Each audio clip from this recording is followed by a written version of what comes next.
Welcome to Night Echoes. If you like horror stories, don't hesitate to hit the like button and subscribe. My name is Eli. To be honest, I took the job as a night security guard on that massive construction site for two simple reasons. It paid pretty well, and, truth be told, there was almost nothing to do. The idea of spending the whole night locked inside a secure guard booth, drinking coffee and watching shows on my phone while the world slept, seemed like the perfect job to me. I was never the type to spook easily. To me, any strange noise in the dark was always the wind or some stray animal looking for food. At least, that's what I thought before that storm. The rain wasn't falling that night. It was collapsing. It was 2 a.m, and the water was hammering the tin roof of my guard booth with fury, creating a deafening white noise that cut me off from the rest of the world. Through the thick glass, fogged at the edges, the view was grim. 3 enormous apartment towers under construction rose toward the black sky like skeletons of concrete and steel, surrounded by a sea of thick mud and heavy machinery resting in the darkness. For me, though, that hostile scene stayed on the other side of the door. I'd been covering the night shift at this site on the south side of the city for 3 months, and I'd learned to build my own little microclimate. Inside the small reinforced booth, reality was very different. I had the buzzing white light of the fluorescent tube over my head, a small space heater at my feet keeping the air warm, and the comforting smell of black coffee steaming out of my steel thermos. I took a sip from my cup, feeling the warmth run down my throat. I leaned back in the worn-out office chair and looked over the security camera monitors. Half of them showed nothing but static from the storm.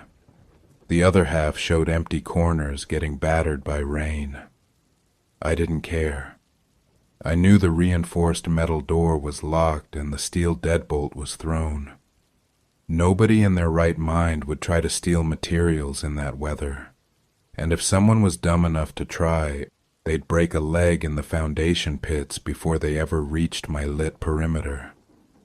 I propped my boots up on the desk, crossed my arms behind my neck, and sighed. In there, wrapped in my thermal jacket and shielded by solid walls, I felt completely untouchable. The downpour outside just made my little shelter feel even safer. It was a routine, boring night, and up to that point, a perfect one. My calm shattered around 3 a.m. Despite the roar of the rain against the tin, a different sound managed to slip through, sneaking in under the door. A chorus of frantic barking. It was the neighborhood strays.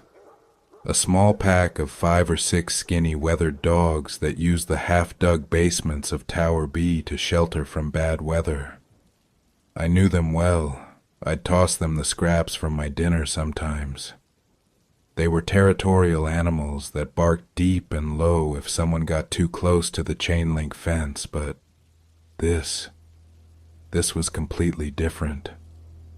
I yanked my boots off the desk and straightened up in the chair, switching off the space heater with the toe of my shoe so there'd be no distracting noise inside the booth. These weren't warning barks. They were desperate, high-pitched howls, almost hysterical. They sounded terrified. I glanced quickly at the monitors. The camera facing Tower B was still showing nothing but static, so I got up and walked over to the glass, pressing my forehead against the cold pane, trying to pierce the darkness with my eyes. There was nothing to see but warped shadows and thick curtains of rain. The dog's shrieking grew more shrill, sounding cornered against the concrete walls, like something heavy and relentless was closing in on them. Instinctively, I slid my hand toward the heavy flashlight on my belt, though I had absolutely no intention of going out to check. And then came the thing that truly dried my mouth out. The barking didn't fade away. It didn't die down gradually the way it would if the pack had managed to bolt out toward the street. It cut off all at once, one after another in rapid, brutal succession. One frantic bark, then a cut to nothing. One howl, then absolute silence.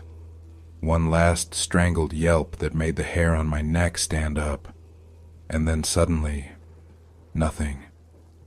They were silenced clean, like someone had flipped off the switch on their lives all at the same time. I stood frozen in front of the window, gripping the flashlight, holding my breath.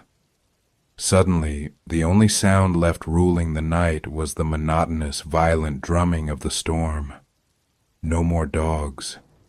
Just the rain, the black mud, and the terrible certainty that out there, somewhere in the dark of that job site, I was no longer alone.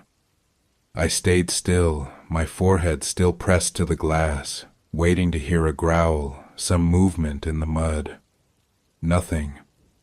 The minutes crawled by heavy, and the cold of the window started seeping into my bones. I was just about to convince myself that maybe the dogs had simply bolted off somewhere else on the site, quietly, when a new sound managed to work its way into my shelter.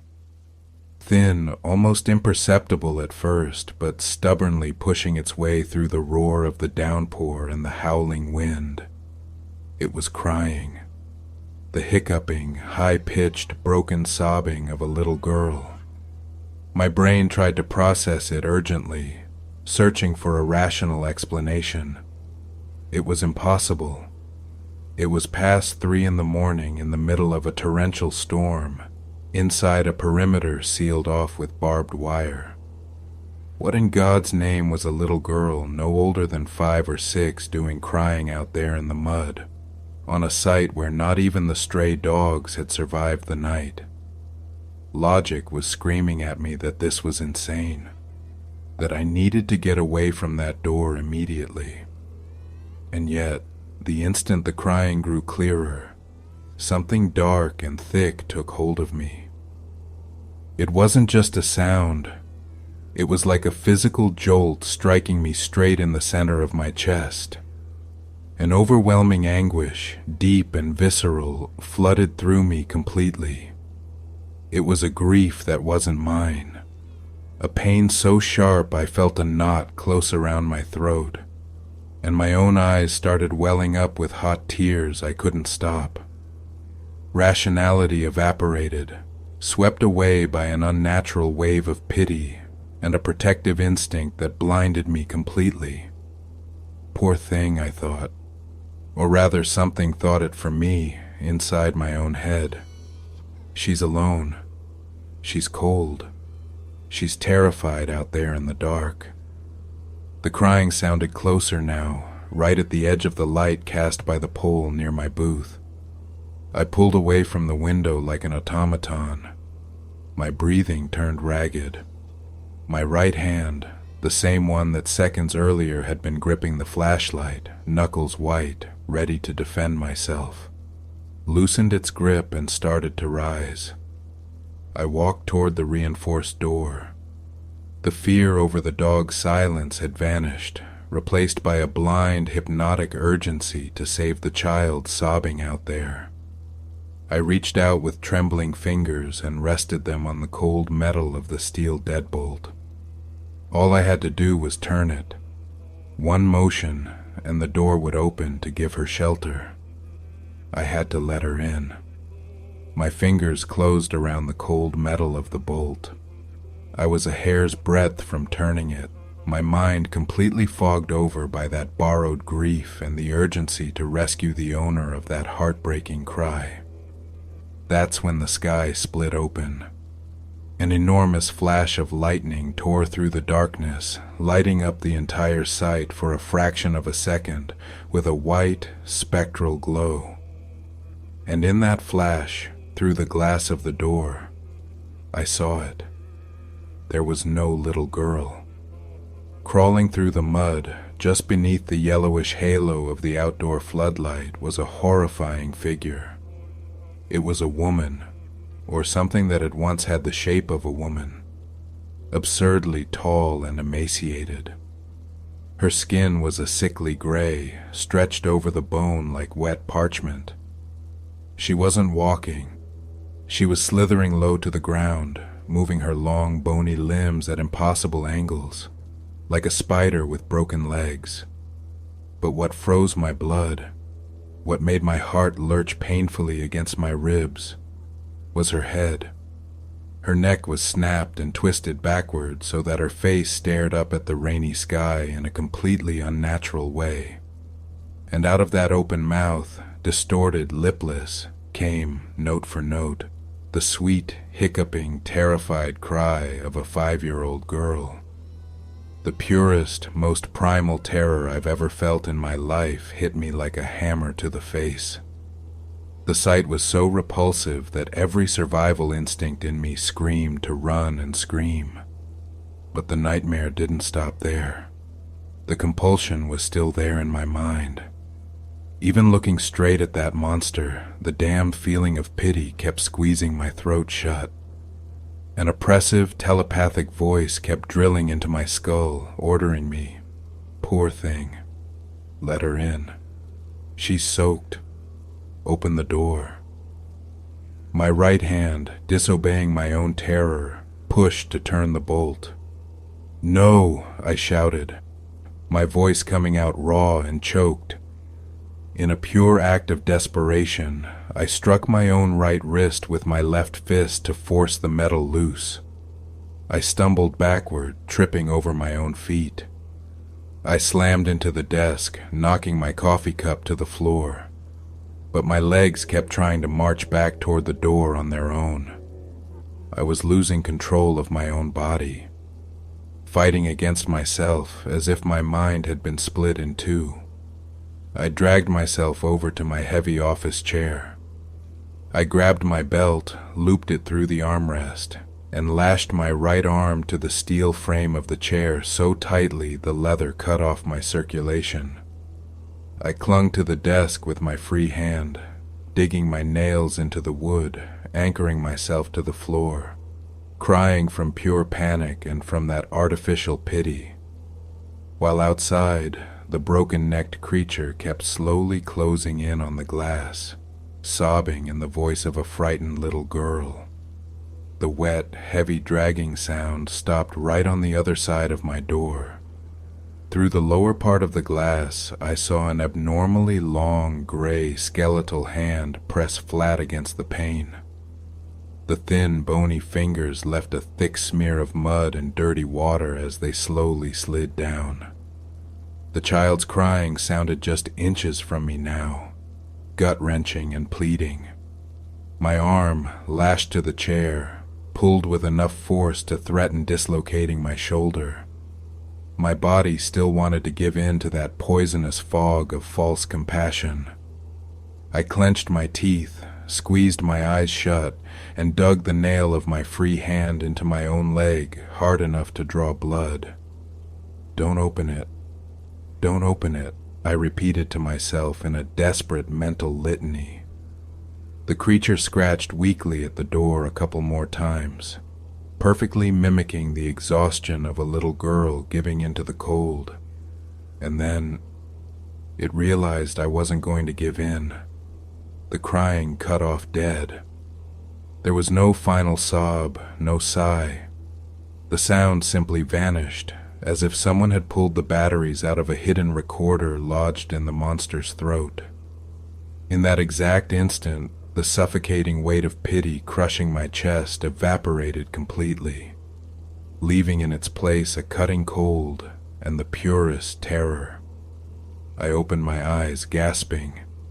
The figure had risen up enough to reach my eye level. Its pale face, still twisted backward at that repulsive angle, pressed against the reinforced glass of the booth. Its eyes were nothing but two pitch-black empty sockets. But through that void I could feel an absolute fury, an ancient, boiling hatred drilling straight into my soul. There was no more trick, no more little girl. It was enraged because its trap had failed. It opened its mouth impossibly wide, unhinging its jaw in total silence to reveal rows of sharp, rotted teeth, and let out a low hiss that fogged the glass with a thick, sickly yellow mist. Then, with a spasmodic jerk, it dropped back down onto its 4 broken limbs. It scuttled backward with a repulsive, inhuman agility, and vanished at a terrifying speed into the darkness and mud, hurling itself into the deep foundation pit of Tower B. I was left completely alone, wrapped once more in the dull roar of the rain. I didn't untie myself. I spent the rest of the night anchored to that office chair, drenched in cold sweat, shaking, unable to look away from the smear of mud and fog it had left on the glass. Only when the first gray rays of light tore through the clouds, and I heard the trucks of the construction crew arriving for the morning shift, did my hands finally react and undo the belt. I quit that same morning. I didn't give any explanations, didn't ask for my last paycheck, and of course didn't ask whether anyone had found the dog's remains at the bottom of the foundation pits. All I know is that to this day, when I'm walking at night and I hear, somewhere far off, the cry of a lost child in the street, my first instinct isn't to go help. My first instinct is to walk away and find a door I can lock, because now I know exactly what kind of horrors feed on our compassion. Thanks for listening. If you have a story you'd like us to tell, don't hesitate to send it in. The information is in the description. See you soon.